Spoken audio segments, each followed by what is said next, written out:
Hello. My name is Julie Blehm. I'm an internist who practiced at Merit Care, then Sanford, and now I'm a senior medical director at Blue Cross Blue Shield of North Dakota.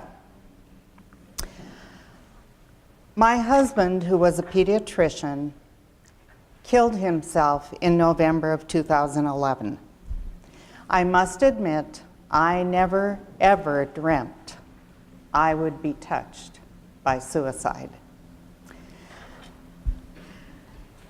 I especially never thought my husband, who seemed so strong, and in the steps leading up to this, always said, I can take care of myself, would ever do this, would ever reach such a point where he would think his life wasn't worth living. This presentation is difficult for me because I think, because of the guilt and shame that is associated with it, and my feeling that I have to protect David from shame. At the time this all happened, David was struggling with an alcohol problem. Early in our marriage, when his dad went through treatment, he said to me, Julie, if you ever think I'm drinking too much or I'm having a problem, please tell me. I can't do that and I might not see it myself. I had done that several times over the preceding year or two. He never had trouble at work, never drank at work, never drank on call. Nobody knew, I don't think, that he was struggling with this, other than a couple of close friends who did not live in North Dakota.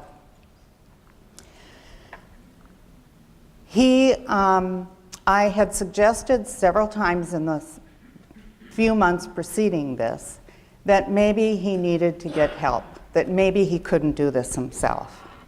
And his answer every time to me was, I can take care of this myself. And I know a lot of it was because of the stigma. And as Dr. Benz mentioned, the fact that at that time, it had to be written on all your license renewals if you went for help and were in a recovery program. All of this had to be told. And there's huge shame, as we all know. It's better, but it's still out there. So I was at a meeting in Denver, and I got a call from one of his coworkers that he hadn't showed up for work.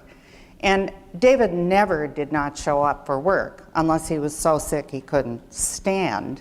And so that was rather unusual, but I also, of course, it crossed my mind, oh dear, did he drink so much he fell down our basement steps or something? He was a very alone drinker, just drank by himself at home.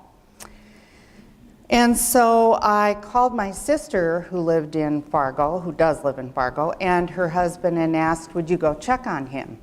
Almost certain they would find him drunk.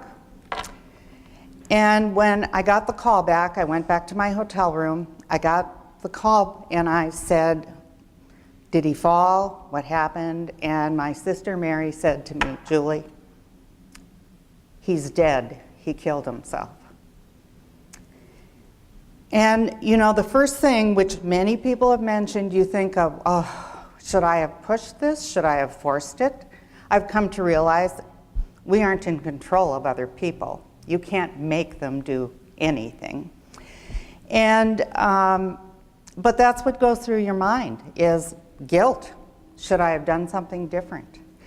And then as I was trying to get an airline flight and get back to Fargo, sitting in the airport, all the things going through, how could he have done this? We have a special needs daughter, and I'm like, oh my gosh, how could he have done this to her? She's not going to do well with this. And I thought about our son, the effect it would have on him. You just go through all these things. Why?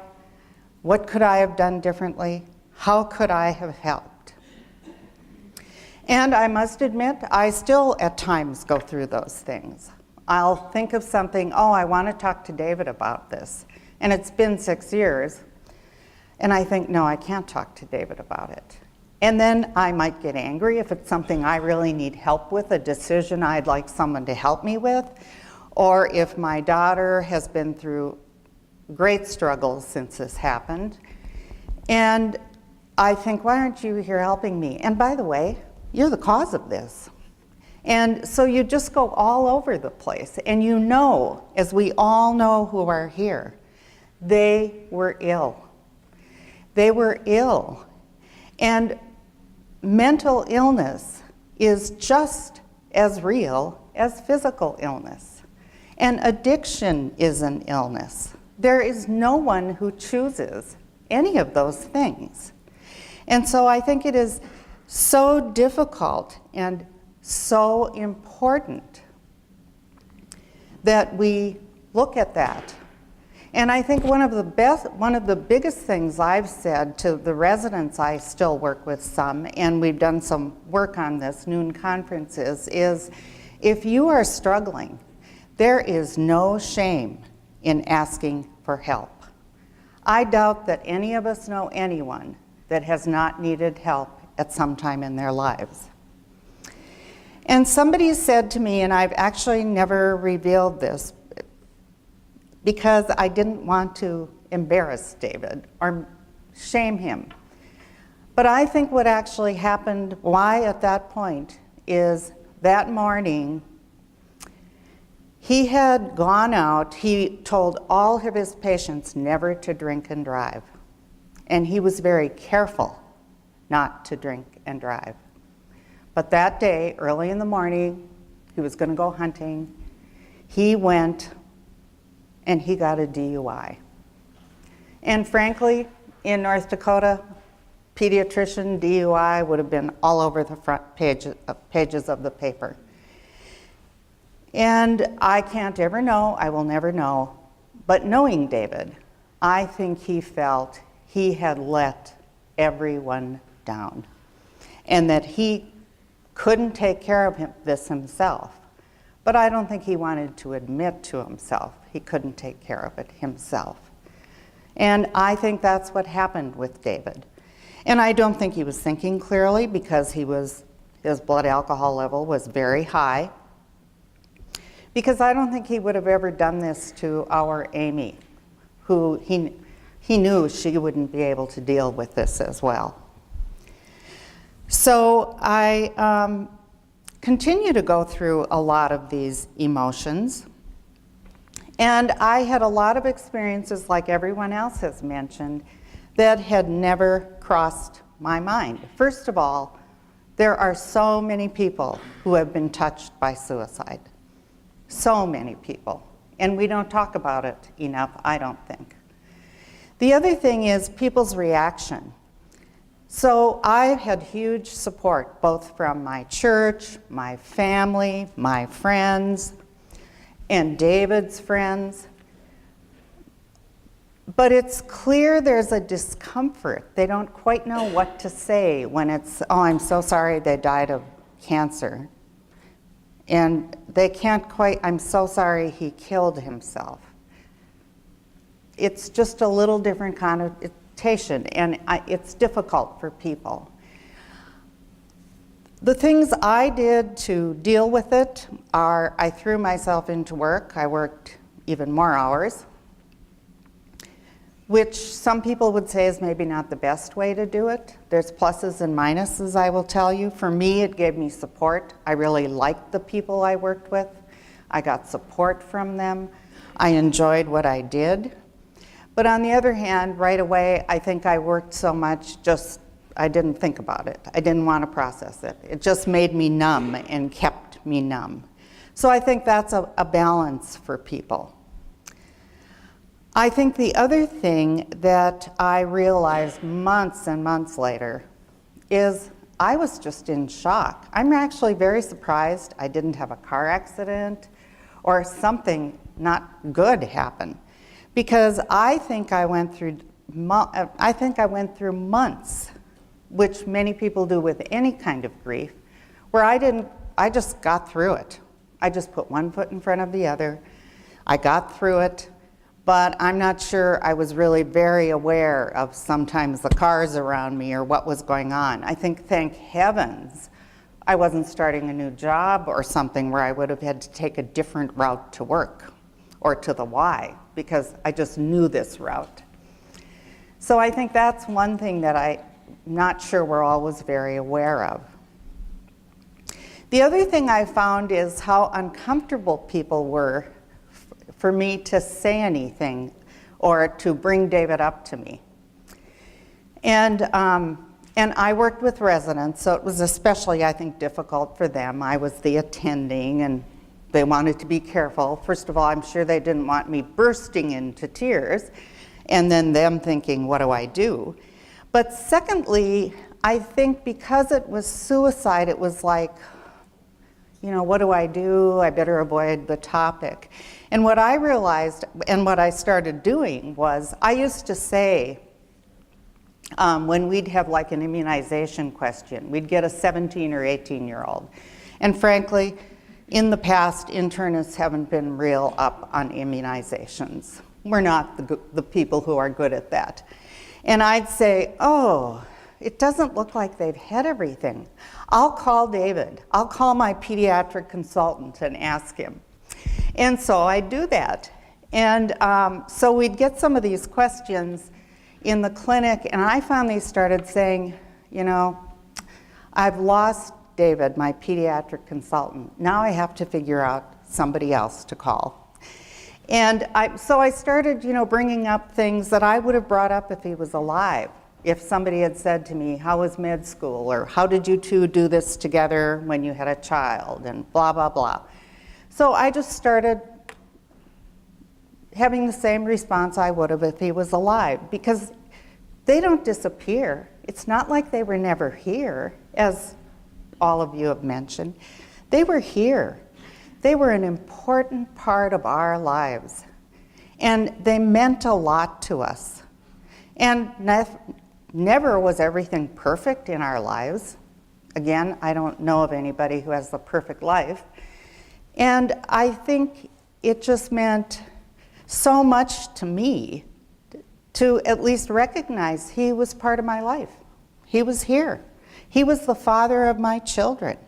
He was important to my kids. And I still, neither of my children are married. My son is 37, and I'm starting to lose hope, although he finally has a girlfriend.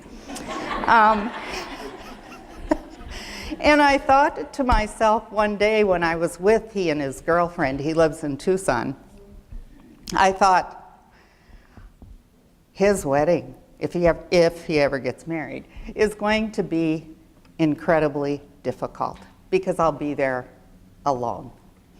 Yes, I'll have family with me, and my daughter and my sisters, but I'll be thinking, oh, David would be so excited that maybe now there'll be hope for grandchildren. And I said, Ben always says, I really want children, Mom. And I said one day to him, well, it'd be nice if you had them before I was a great-grandmother age. And David would make those comments, really, Ben? You know. So I think that is a critical thing I learned, is that you need to be able to acknowledge them and make people around you comfortable of bringing them up to you. Because I didn't want to pretend like he'd never been part of my life.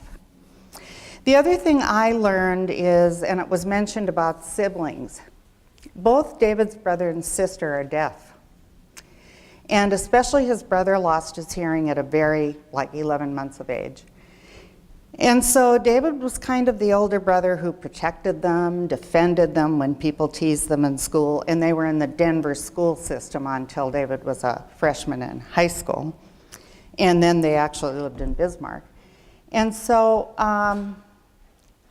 his brother said to me, well, he signed, and his daughter interpreted, oh, he couldn't have done this.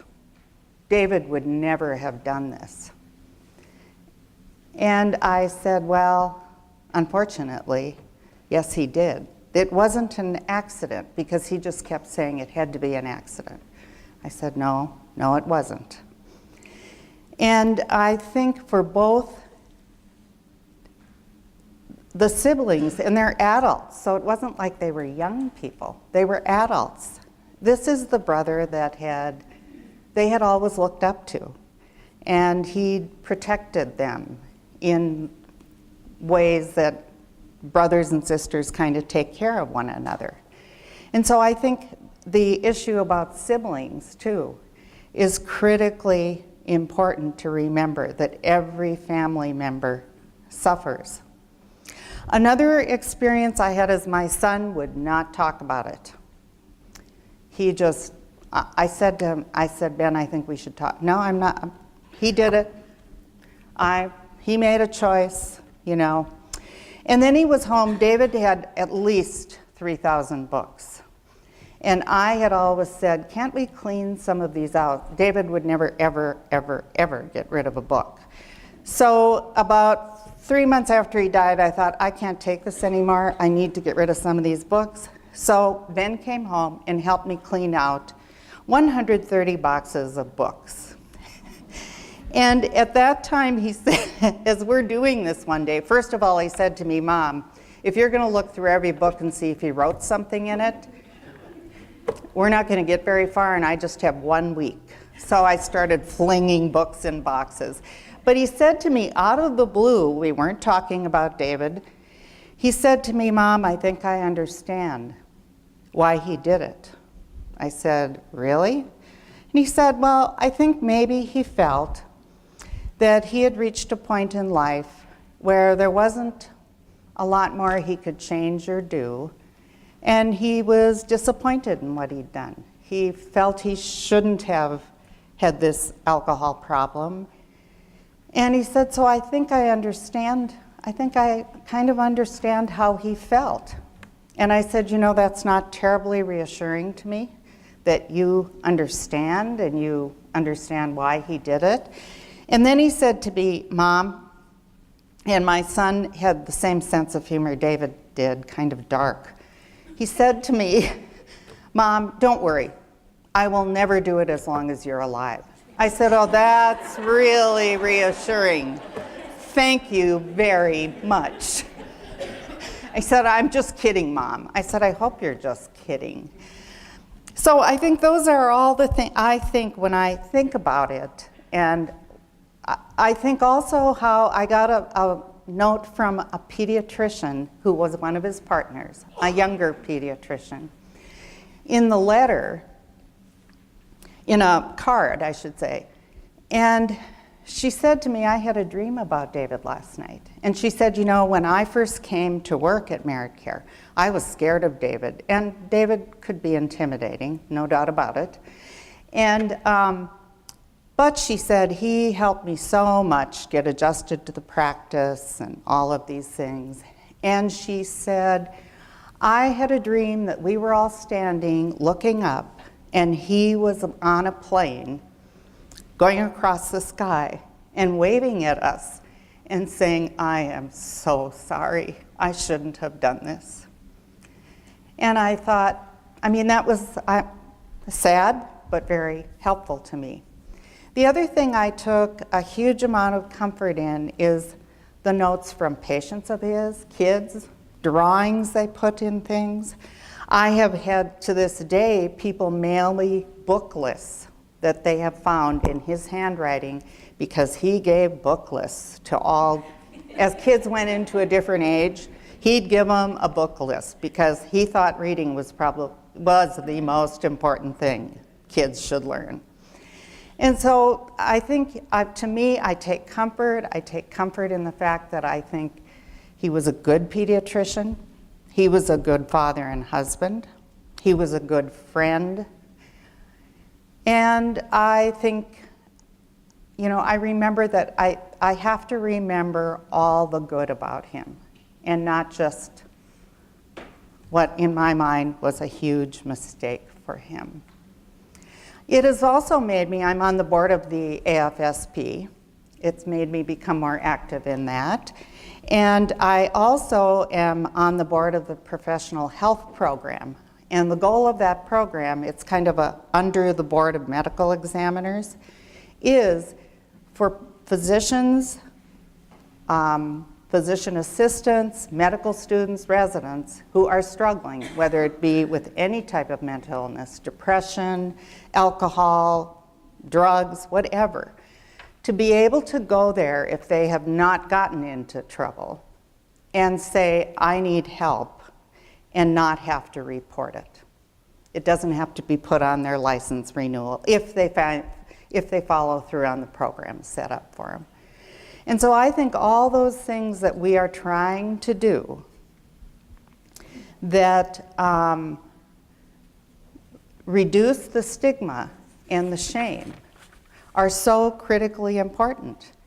And I think it is incredibly important that each and every one of us remember that any of us can have mental illness just as easily as we can have physical illness. And that it is really important for our state, our society as a whole, to support that, because there is recovery, people can become healthy, and we just always need to remember that and continue to support a group like this coalition. So thank you.